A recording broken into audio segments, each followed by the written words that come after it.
हर हर महादेव. नमस्कार मंडळी.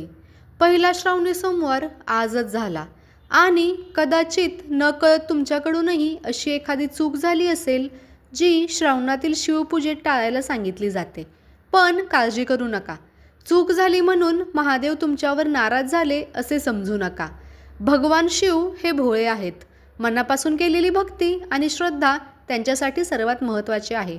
म्हणूनच आजच्या व्हिडिओमध्ये आपण जाणून घेणार आहोत पहिल्या श्रावण सोमवारी चूक झाली असेल तर काय करावे आणि आत्ताच कोणता उपाय करता येईल.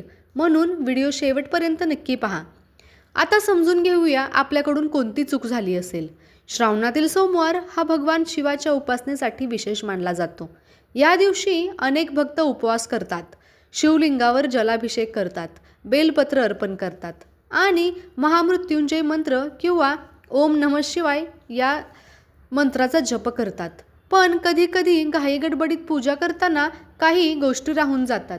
उदाहरणार्थ पूजा व्यवस्थित करता आली नाही, शिवलिंगावर अभिषेक करता आला नाही, मंत्र जप राहून गेला, बेलपत्र अर्पण करायला विसरलात किंवा उपवासाचा नियम पाळता आला नाही. अशा वेळी मनात अपराधीपणा ठेवण्याची गरज नाही. श्रद्धा आणि भाव महत्त्वाचा आहे. आता काय करायचं सोपा उपाय तर तो जाणून घेऊया.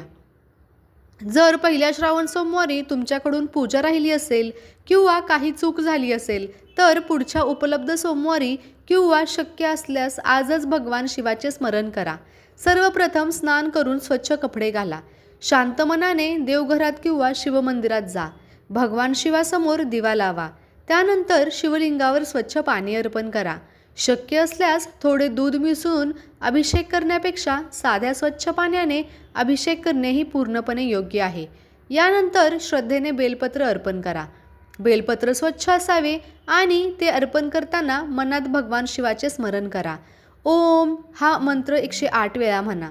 अभिषेक करताना किंवा अभिषेकानंतर शांतपणे ओम नमः शिवाय हा पंचाक्षरी मंत्र जप करा.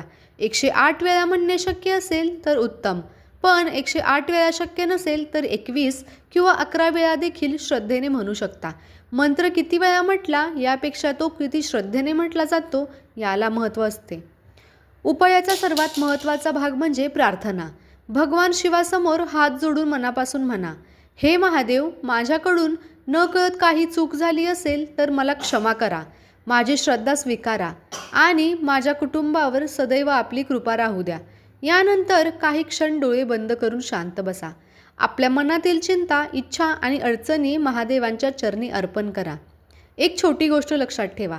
श्रावणातील पूजा म्हणजे फक्त नियमांची यादी नाही, तर ती आपल्या मनाला शांत करण्याची, संयम ठेवण्याची आणि भगवान शिवाचे स्मरण करण्याची एक सुंदर परंपरा आहे. म्हणून एखादा नियम चुकला म्हणून घाबरू नका. माझ्याकडून चूक झाली, आता मी श्रद्धेने सुधारणा करेन असा भाव ठेवा आणि शक्य असल्यास श्रावणातील पुढील सोमवार भक्तिभावाने शिवपूजा करा. तर मंडळी, पहिल्या श्रावण सोमवारी तुमच्याकडून काही चूक झाली असेल तर मनात भीती ठेवू नका.